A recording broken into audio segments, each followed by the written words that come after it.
Good morning વિદ્યાર્થી મિત્રો આપણો નેક્સ્ટ ટોપિક છે રેડિયો એક્ટિવિટી. મિત્રો રેડિયો એક્ટિવિટીની જે શોધ છે એ એચ બેકવેરલના નામના વૈજ્ઞાનિક છે. એમણે એક્સિડન્ટલી આની શોધ થઈ હતી. એ ઘણા બધા પ્રસ્ફુરણના સંદર્ભમાં એક્સપેરિમેન્ટ કરતા હતા. એટલે કે દ્રશ્ય પ્રકાશને જ્યારે કોઈક રાસાયણિક સંયોજનો ઉપર આપાત કરવામાં આવે ત્યારે એ પ્રસ્ફુરણ પેદા કરે. પ્રસ્ફુરણ એક પ્રકારનું રિએક્શન છે, કેમિકલ રિએક્શન છે. અને બેકવેરલ જે છે, બેકવેરલને આ ઓબ્ઝર્વેશન્સ કેવી રીતે ડેવલપ થયું, એને કેવી રીતે એને આની જાણ થઈ, તો વિદ્યાર્થી મિત્રો બેકવેરલ છે ને એને યુરેનિયમ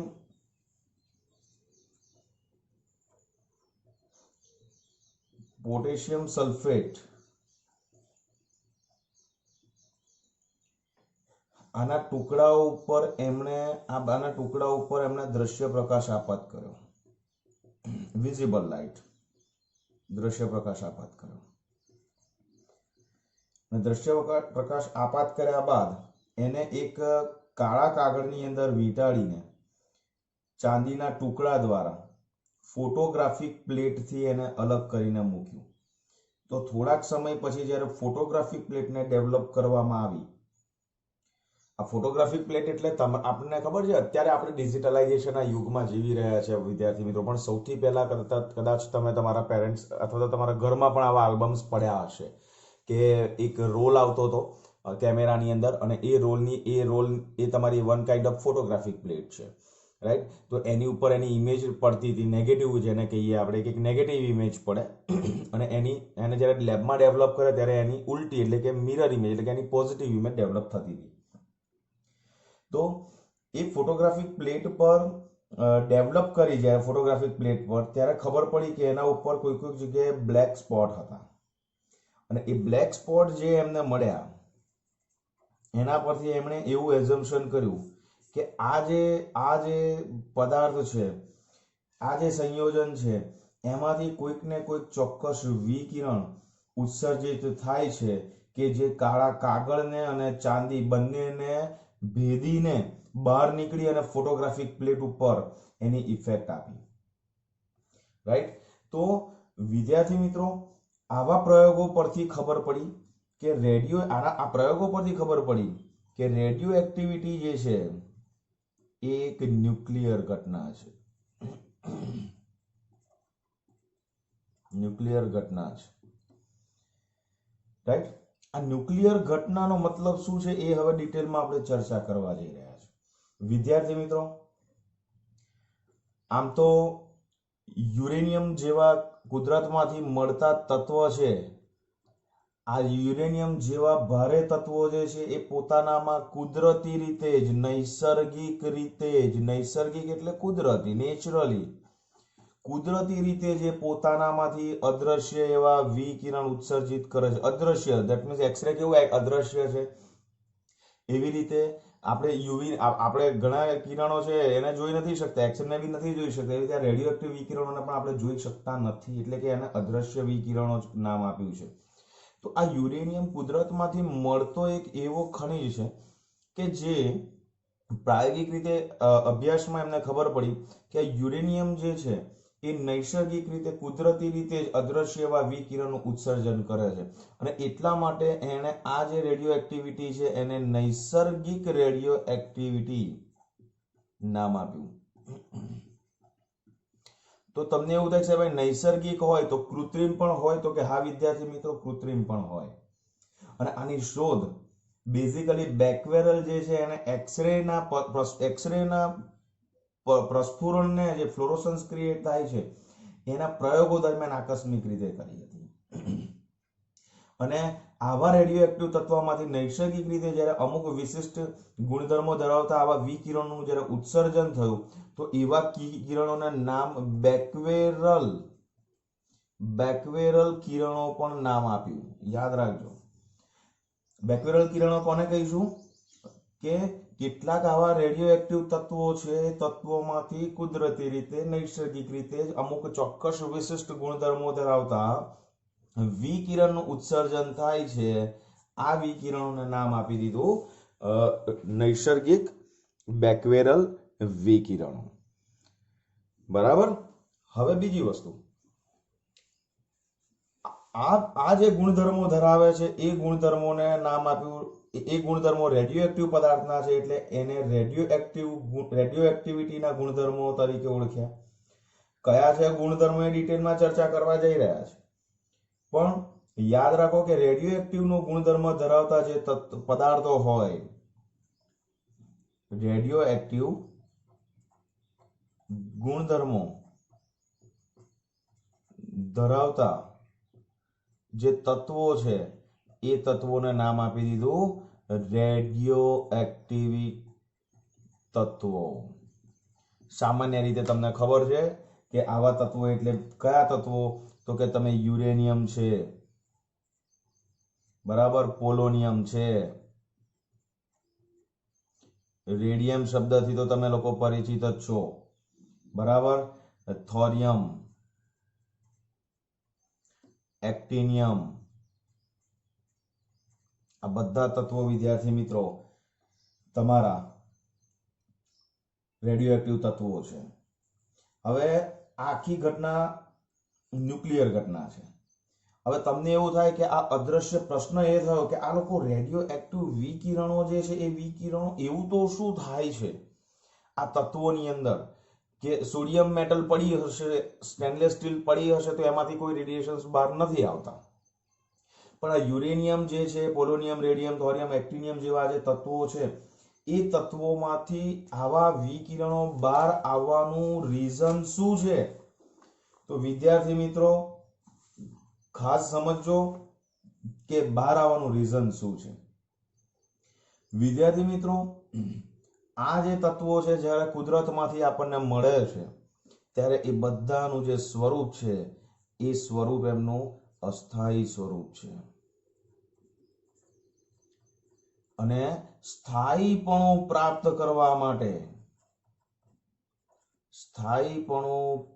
કરવા માટે એ લોકો આવા વિકિરણનું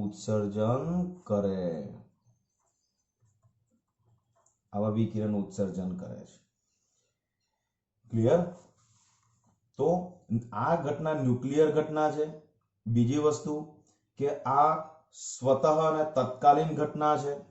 ન્યુક્લિયર કઈ આપણી ન્યુક્લિયર ઘટના એ સ્વતઃ થાય છે, એને આપણે કઈક ફોર્સ આપવાની જરૂર નથી, આપમેળે થાય છે. બીજું કે આ તત્કાલીન છે આ ઘટના, બરાબર. બીજું કે એમના ઉપર તાપમાન, કોની પર? આ રેડિયેશન ઉપર. જે રેડિયો એક્ટિવ તત્વો પોતાનામાંથી વિકિરણોનું ઉત્સર્જન કરે છે એને તાપમાન કે દબાણ કે વિદ્યુત ક્ષેત્ર કે ચુંબકીય ક્ષેત્ર એમની હાજરીની એમના ઉપર કોઈ જ અસર થતી નથી. વિદ્યાર્થી મિત્રો, એ હોય કે ના હોય કોઈ ફરક પડતો નથી. બીજી વસ્તુ યાદ રાખજો, આ તત્વો પોતે જ્યારે અસ્તિત્વમાં આવે છે કુદરતમાંથી ત્યારે બધા અસ્થાયી સ્વરૂપમાં હોય એટલે સ્થાયી થવાનો પ્રયત્ન કરે, અને સ્થાયી થવાના પ્રયત્ન પ્રાપ્ત કરવા માટે પોતાનામાંથી અદ્રશ્ય એવા વિકિરણનું ઉત્સર્જન કરે છે. ક્લિયર?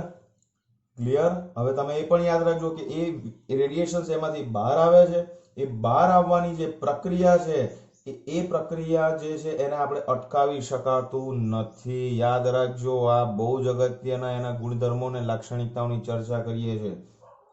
એક તો રેડિયો એક્ટિવની ઘટના એ સ્વતઃ એટલે આપમેળે થાય છે, તત્કાલીન છે, તાપમાન, દબાણ, વિદ્યુત ક્ષેત્ર, ચુંબકીય ક્ષેત્રની હાજરીની કોઈ અસર થતી નથી.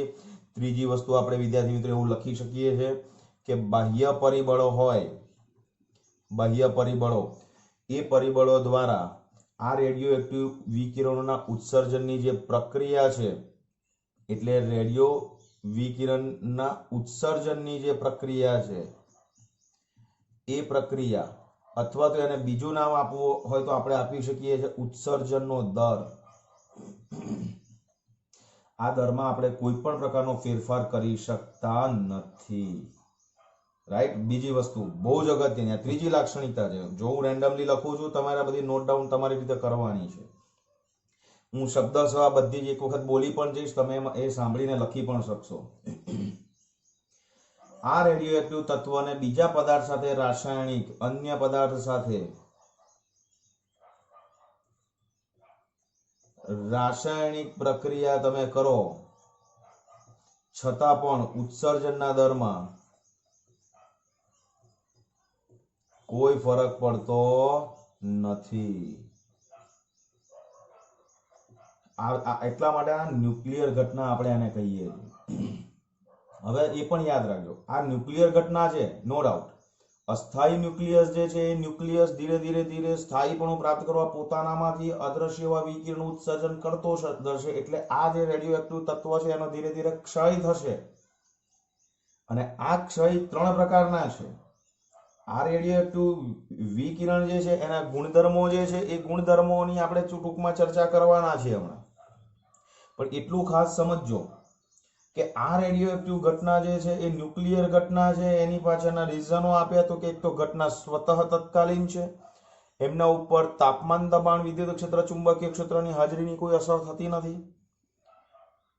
ત્રીજું, બાહ્ય પરિબળો દ્વારા એના ઉત્સર્જનની પ્રક્રિયામાં એટલે કે ઉત્સર્જનનો જે દર છે એની માત્રામાં કોઈ ફરક પડતો નથી. અને અન્ય પદાર્થો સાથે જ્યારે એને કેમિકલ રિએક્શન રાસાયણિક પ્રક્રિયા કોઈ રાસાયણિક સંયોજન સાથે રાસાયણિક પ્રક્રિયા કરવામાં આવે ત્યારે પણ એના ઉત્સર્જનના દરમાં કોઈ જ ફરક પડતો નથી.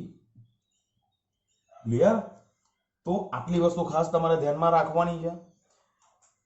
હવે બીજી વસ્તુ ધ્યાનથી જોજો, એના જે ગુણધર્મો છે એ ગુણધર્મો એટલે બેઝિકલી જ્યારે રેડિયો એક્ટિવ ઘટના આપણી બને છે, જ્યારે નૈસર્ગિક આ રેડિયો એક્ટિવ ઘટના બને છે ત્યારે આ પ્રક્રિયા દરમિયાન જ્યારે અસ્થાયી સ્વરૂપમાંથી સ્થાયીપણું પ્રાપ્ત કરવા માટે વિકિરણનું ઉત્સર્જન કરે છે, એ દરમિયાન એમનામાંથી આલ્ફા કણ, બીટા કણ અને ગેમા વિકિરણનું ઉત્સર્જન થાય છે. હવે આલ્ફા કણ જે છે એ આલ્ફા કણ બેઝિકલી હિલિયમના ન્યુક્લિયસ છે વિદ્યાર્થી મિત્રો. બીટા કણ એ બેઝિકલી ઇલેક્ટ્રોન્સ છે. તો તમને એવું થાય કે કોઈક રાસાયણિક ઇલેક્ટ્રોન, સમજો આપણે કોઈ પણ રાસાયણિક પ્રક્રિયા તમને ગમે તેટલા કોઈ પણ કેમિકલ રિએક્શન યાદ કરશો તો એમાં ઇલેક્ટ્રોનની આપલે થાય છે. તો ઇલેક્ટ્રોન સ્વીકારાતા પણ હશે અને ઇલેક્ટ્રોનનું ઉત્સર્જન પણ થતું હશે. તો એ જે ઇલેક્ટ્રોનનું ઉત્સર્જન થાય છે તો એ ઇલેક્ટ્રોનને બીટા કણ કહેવાય તો કે એને બીટા કણ ના કહેવાય.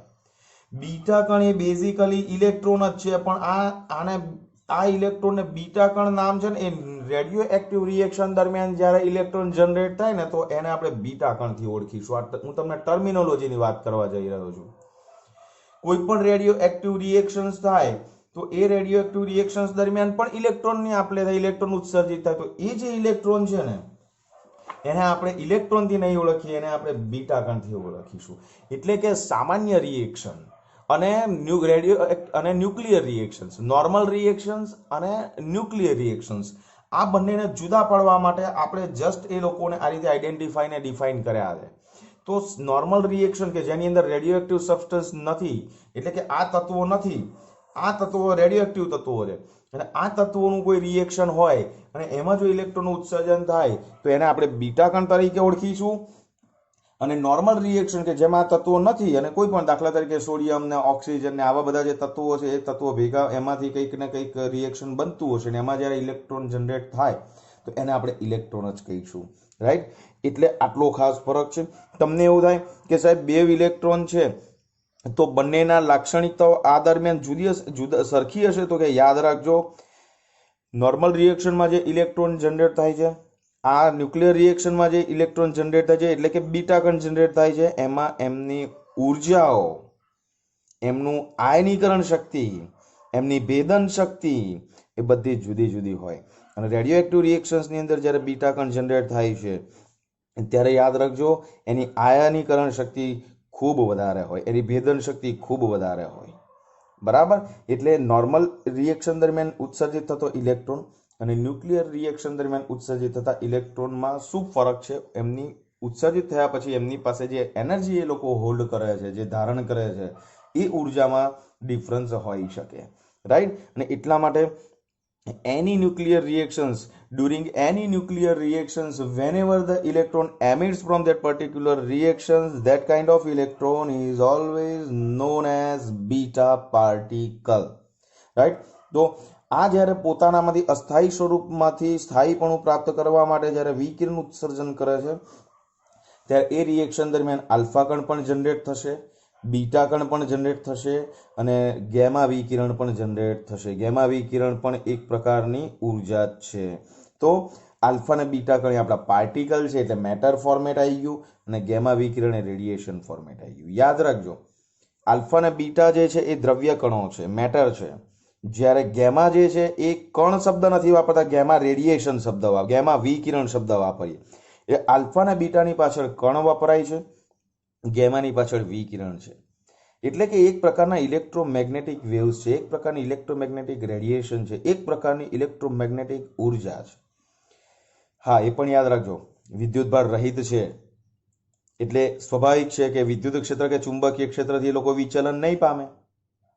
અને પાછું એનો વેગ, ગેમા વિકિરણનો જે વેગ છે એ પ્રકાશના વેગ જેટલો છે, કારણ કે મેં તમને કહી દીધું કે ઇલેક્ટ્રોમેગ્નેટિક રેડિયેશન છે એટલે એ રહેશે. અને એની આયનીકરણ શક્તિ compare to alpha beta particles ઓછી છે, બરાબર. અને એની જે ભેદન શક્તિ છે એ ભેદન શક્તિ આલ્ફા પાર્ટિકલ કરતાં વધારે હોય છે અને બીટા પાર્ટિકલ કરતાં ઓછી હોય છે. તો યાદ રાખજો, આ બેઝિક રેડિયો એક્ટિવિટી છે. રેડિયો એક્ટિવિટીનો મતલબ એ સમજવાનો છે કે કોઈ તત્વ યુરેનિયમનો જ્યારે અસ્તિત્વમાં આવ્યો ત્યારે જ્યારે પણ અસ્તિત્વમાં આવ્યો અને એ સમયે એક ક્ષણે આપણે એની અંદર રહેલા પરમાણુઓની સંખ્યા શોધી નાખીએ તો સમય જતાં શું થશે? તો કે એ સમય જતાં એ મળ્યો છે ત્યારે અસ્થાયી સ્વરૂપ છે. હવે એ પોતાનામાંથી શું કરે છે? રેડિયો એક્ટિવ વિકિરણો જનરેટ કરે છે. એમનેમ તો રેડિયેશન, એમનેમ તો એનર્જી બહાર ના આવે, રિએક્શન થતું જ હોવું જોઈએ, યાદ રાખજો.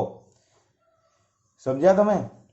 એટલે રેડિયો એક્ટિવિટી દરમિયાન શું થાય છે કે આ જે તત્વો છે ને એ મળે છે ને ત્યારે શરૂઆતમાં એટ T=0 ટાઈમે એમની પાસે દાખલા તરીકે કોઈક પરમાણુ રેગ્યુલર હશે, કોઈક હશે પરમાણુ. જેમ જેમ સમય પસાર થશે ને એમ એમ એમના આ પરમાણુઓ, આ બધા પરમાણુઓ છે, પરમાણુઓ અસ્થાયી સ્વરૂપમાં છે અને એ પરમાણુઓ સ્થાયીપણું પ્રાપ્ત કરવા માટે પોતાનામાંથી રેડિયો એક્ટિવ વિકિરણનું ઉત્સર્જન કરે. એને કહીએ છીએ વિભંજનની પ્રક્રિયા. એટલે એ આ તત્વોના પરમાણુ એની જાતે અંદરથી તૂટે છે, એની અંદરથી એક બીજા જ ન્યુક્લિયસમાં કન્વર્ટ થાય છે અને એને કારણે એ કન્વર્ટ થાય ત્યારે જે એનર્જી છે એ એનર્જી રેડિયેશનના ફોર્મમાં બહાર આવે છે. દેટ ઇઝ કોલ્ડ બેક્વેરલ કિરણો, બેક્વેરલ રેઝ. ક્લિયર છે અહીંયા સુધી? બરાબર. તો આ બેઝિક રેડિયો એક્ટિવિટીની આપણે ચર્ચા કરી. હવે આપણે જોવાના છે કે રેડિયો એક્ટિવિટી જે છે એને રિગાર્ડિંગ આપણી પાસે જે ક્વેશ્ચન્સ છે 2 માર્ક 3 માર્કમાં થિયરિટિકલ ક્વેશ્ચન્સ, એના ઉપર આધારિત એક્ઝામ્પલ્સ, એ બધું આપણે ડિટેલમાં જોવાના છે. તો મેઇન વસ્તુ ખાસ મારે જે તમારી સાથે ચર્ચા કરવાની હતી એ આ રેડિયો એક્ટિવિટીની ચર્ચા કરવાની હતી.